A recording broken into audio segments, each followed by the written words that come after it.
I'm Bob Aamoth. I'm with Kelly Dry & Warren. I'm sort of the legal side of this panel, I guess. When I was writing this, I was going to call this the shadow national security regime that governs U.S. telecom infrastructure, and I decided not to because it has kind of an ominous overtone, which I didn't really intend or didn't want here. So I'm calling it the unseen national security regime that governs U.S. telecom infrastructure. It's unseen for a couple of reasons, at least as from a lawyer's perspective. One, you won't find it in any statutes. You won't even find it in FCC rules and policies. Much of it isn't even published. If you went looking for it, you couldn't find it. It exists largely as formal or informal commitments that have been wrested from carriers by various U.S. government agencies. And these commitments vary from assurances letters, who knows how binding those are, to full-fledged written contracts that are negotiated by the U.S. government with individual carriers. The government likes to call these contracts mitigation agreements, meaning threat mitigation agreements. The generic term in the industry for them is national security agreements. Some of these are publicly available, some of them are not. Also, there's a lot that is happening right now in the way of compliance, audits, and reviews. None of that is publicly available. You're either involved in the process or you don't know what's going on. And a lot of this is in the form of voluntary commitments to provide information. One example, a couple of months ago, the FCC issued an edict to all licensed telecom or cable operators landing in the U.S.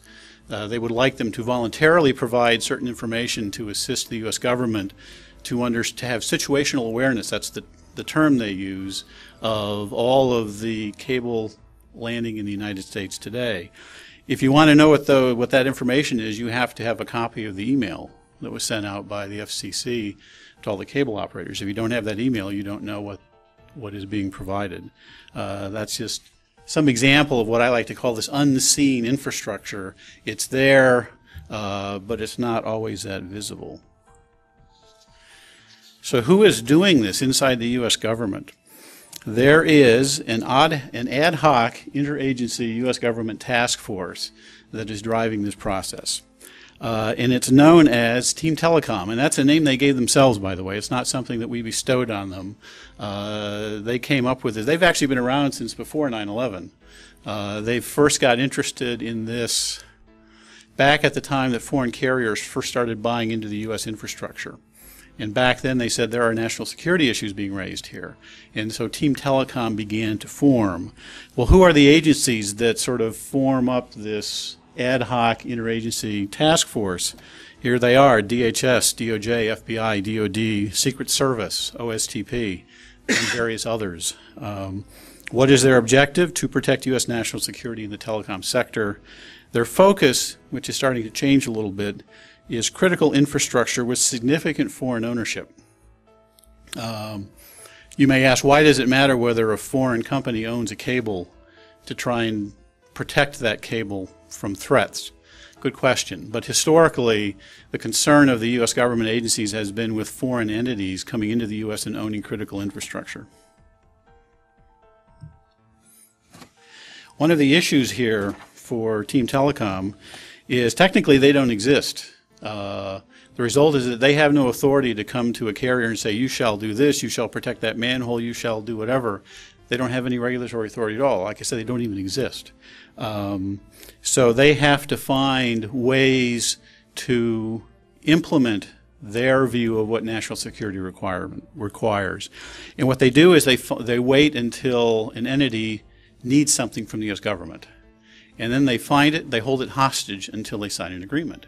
And it's actually a very clever but effective way of getting these agreements in place. One is a process that we know as CFIUS, and some of you may know what that is. But anytime a foreign entity acquires a U.S. business, telecom or non-telecom, that is subject to the jurisdiction of the Committee on Foreign Investment in the United States. And they do a review of the transaction to decide whether it has any national security implications. The vast majority of them have no such implications.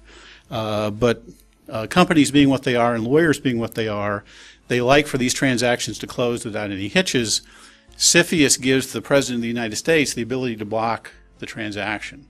So you go to CFIUS and you ask for clearance, which means the president cannot block the transaction.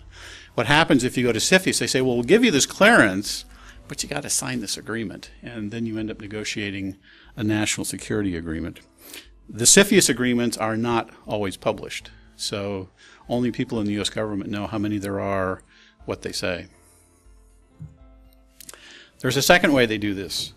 Oftentimes, foreign entities coming into the U.S. will need a license from the FCC to land a submarine fiber optic cable, to provide services, or if they already have a license, maybe they'll have some kind of a transaction where they have to go to the FCC and get approval for a new owner.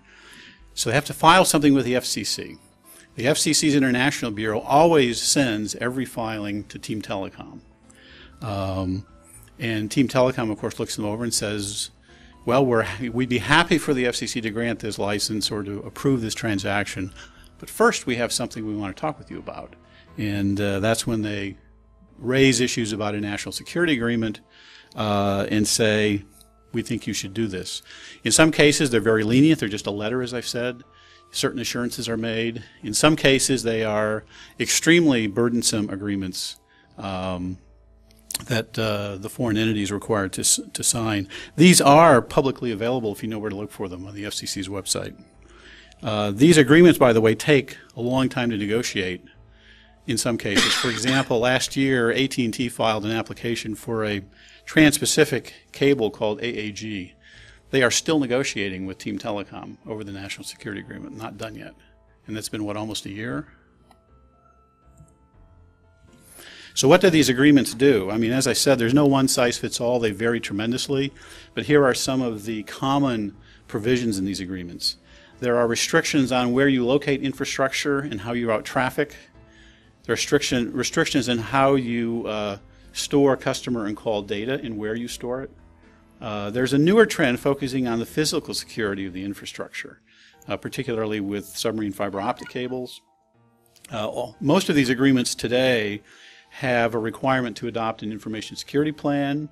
Not most, but some of the agreements, at least the more onerous ones, have requirements for an annual audit. And these are actively enforced. I can attest to that. I have been there when it's happened through employee interviews and actual site visits. So you'll see Team Telecom going out to cable stations and manholes and inspecting all of this. Other provisions, they want U.S. citizens to be in certain positions in these companies. And annual reports have to be filed. Mandatory employee screening. They now have mandatory infrastructure visitation policies you have to adopt. You have to notify them when certain things occur. For example, if you have a change of ownership overseas, they want to know immediately. If a foreign government asks you to engage in electronic surveillance in the United States, you need to tell them immediately. Those are just a couple of the things they want to know about. Also, if you decide, hey, I can get out of this by outsourcing some of these functions, no, you can't. They have provisions in the agreement that say if you outsource any of this or try and do joint ventures to get around doing it, you still have to comply.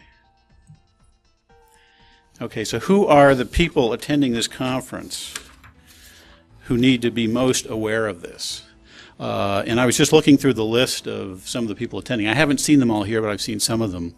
But Telecom New Zealand, France Telecom, Bezeq, Telecom Italia, Swisscom, China Telecom, Belgacom, just some of the overseas telcos who are here today. And I can tell you from my personal knowledge, they don't all have these agreements. And I can also tell you, if they suddenly go to the FCC and file an application, they may be asked to sign one of these. Because in the old days, it was very hit or miss. Sometimes carriers were asked to sign them, sometimes they weren't.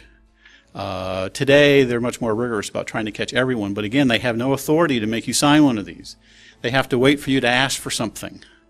An FCC approval, an FCC license, CFIUS clearance. And then when you do, that's when they come and get you. So if you're a foreign carrier and you want to land a submarine fiber optic cable in the United States, they will let you do it, but Team Telecom will come knocking. Or if you're a U.S. carrier who's part of a consortium involving foreign carriers and wants to land a cable in the United States, think AAG, again, Team Telecom will come knocking. If you're a foreign carrier who wants an international services license, what we call a 214, you will have to face these issues. If you're a foreign carrier who acquires a U.S. business, you have to go to the FCC for approval for that. Again, you could get visited by these people. And here's one of my favorites because people don't expect this one. If you're an overseas carrier who buys another overseas carrier, if the company being acquired has a U.S. affiliate with a license, you have to come to the FCC for approval of that transaction. And again, a national security agreement could be the result.